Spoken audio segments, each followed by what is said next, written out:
بسم الله الرحمن الرحيم. الحمد لله رب العالمين، والصلاة والسلام على رسوله الكريم صلوات الله عليه وعلى آله وأصحابه أجمعين. السلام عليكم ورحمة الله تعالى وبركاته. برادران عزیز و گرامی، بینندگان عزیز، مرکز اسلامی تصمیم گرفته است که علیکم السلام. برادر عزیز، شما یک 20 دقیقه بعد ما برنامه را فعلا آغاز کردیم. در موضوع 20 دقیقه گپ میزنیم، موضوع روشن شود. طور شما فکر کنید که چی سوال میتید و سوال در موضوع باشد، از موضوع بیرون نباشد. خدا خیر برکت دهد، موفق باشید. مرکز اسلامی تصمیم گرفته است که در موضوعهای مبرم روز صحبت ها داشته باشیم. از جمله از بس که شکایت ها یا سوال های خیلی زیاد در موضوع زن و شوهری زیاد آمده است، شخصا من تصمیم گرفتم که در معامله زن و شوهری صحبت داشته باشم.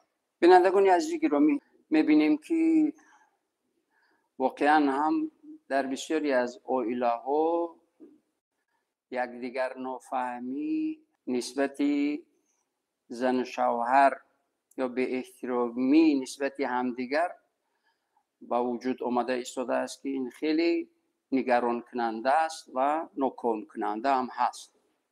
چرا که ناجوری پدر و مادر این یعنی چی هست؟ ناکامی فرزندان است.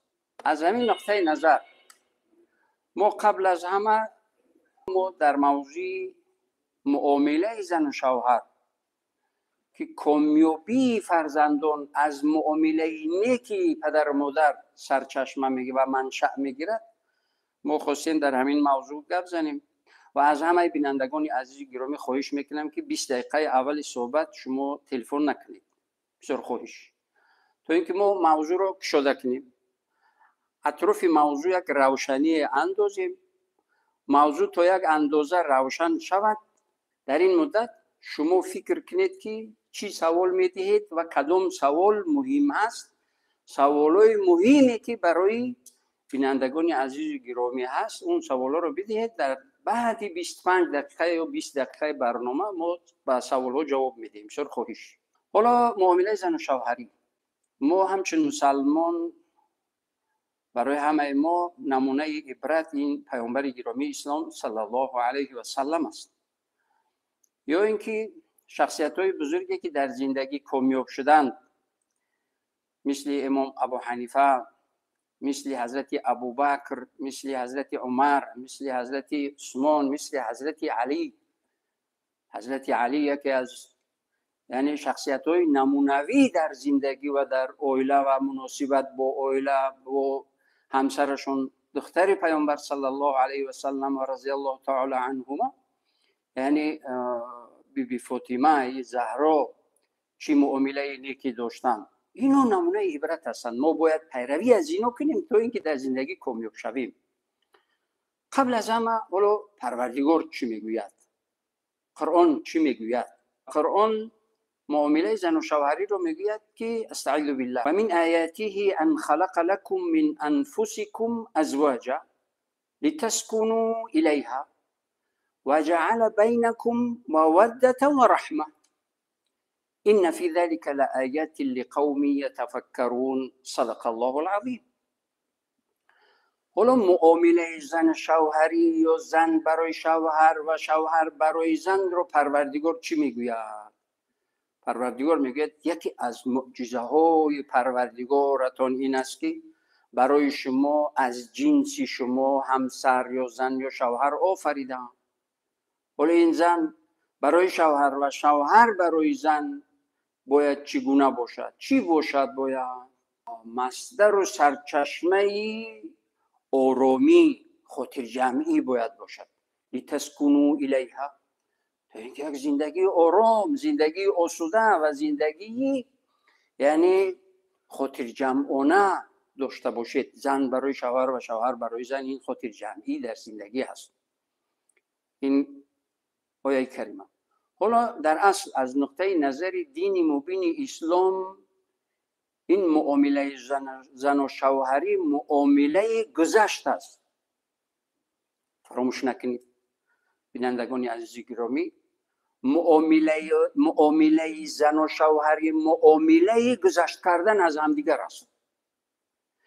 اگر این معامله گذشت، اگر این معامله همچون معامله گذشت مناسبت نکند طرفین، این دوام نمیکند، طرفین رو چیز یعنی به ناکامی میبرد. برای همین یعنی باید چیکار کند؟ باید حتمی در زندگی باید گذشت داشته باشند. اگر میخواهند که زندگی خوبی داشته باشند باید گذشت داشته باشند. برای همین پروردگار میگه که این زندگی زن و شوهری برای شما چی هست؟ آرامش و آسودگی و خاطر جمعی.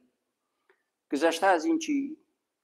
باز میگوید که من در باطن و ضمیر و قلب شما هم مهر و محبت و هم رحم و شفقت آفریدم. به خاطر چی؟ به خاطری که ان همون زندگی آسوده و سعادتمندانه یعنی شما داشته باشید، من در باطن و قلب شما مهر و محبت و رحم و شفقت آفریدم. بینندگان عزیز گرامی، حالا چرا پروردگار مهر و محبت و رحم و شفقت در الوهیدگی ذکر میکنه؟ به خاطر که زندگی پست و بلندی دارد، زندگی خوشی ها دارد، زندگی وزنینی ها دارد. یعنی با خوشی هایش نه زن نه شوهر، نه زن نه مرد باید مغرور نشود. خب نه به وزنینی هایش مایوس و ناامید نشود. اصلا مسلمان چی زن چی شوهر هیچ وقت باید که مایوس و ناامید نشود. بنده به امید است. مسلمان همیشه باید به امید زندگی کند که پروردگار یعنی پروردگار حتمی در فکری من هست. پروردگار همچنانی که برای من رزق میدهد، برای من یعنی عمر میدهد، برای من نفس میدهد و همیشه زیر نظارت رحمت الهی هستم. بعضی از مشکلی ها که آمد باید که این مشکل حتمی دیگر این مشکلی برطرف میشد. هر بیماری شفایابی دارد، هر بیماری دوامش چی هست؟ شفا هست.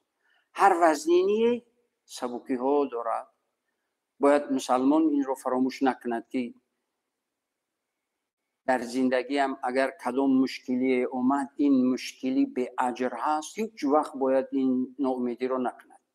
هر مشکلی که در زندگی اومد پس از او حتمی کامیابی های سعادتمندی های و بخت و سعادت یعنی پروردگار میدهد.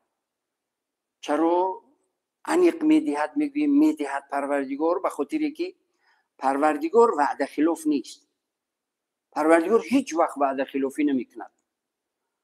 مادامی که میگوید به وعدهش خلاف نمیکند. انسان ها هستن که به وعده هایشون خلاف میکنند، اما پروردگار وعده خلافی نمیکند و پروردگار وعده خلاف نیست.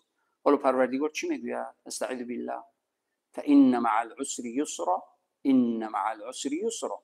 هر مشکلی در زندگی چندین آسودگی هایی دارد. حتی اگر در همون معامله زن و شوهری هم اگر مشکلی های به وجود آمد، نتیجه و خلاصه و پیامد این مشکلی ها را از سعادت و برکت و عزت از فرزندانت پروردگار برایت برمیگرداند. از زن آسودگی ندیدید، از فرزندایی که از همون زن به دنیا آورد پروردگار، از همون فرزندانت آسودگی میبینید. یا این که از شوهر آسودگی ندیدید، همون فرزندایی که از اون شوهر شدگی از پروردگار چقدر عزت و برکت و سعادت زیاده از این چیز، از این یعنی فرزندان برایت میدهد. برادر عزیز ما آگاه کردیم که بعدی 25 دقیقه یعنی 11:30 بعد 11:30 شما زنگ بزنید. فعلا ما در یعنی روشن کردن موضوع هستیم. تا اون وقت شما گوش کنید، موضوع خوب روشن شد، بعد سوال شما را پاسخ میدیم. خدا خیر برکت، موفق باشید، سلامت باشید. خب حالا چرا بگید که چیز وجعل بینکم موده و رحمه، در بین شما هم مهر و محبت و هم رحم و شفقت در قلب شما من جای کردم. زندگی زن شوهر مسلمان باید در اساس همون مهر و محبت و رحم و شفقت باشد.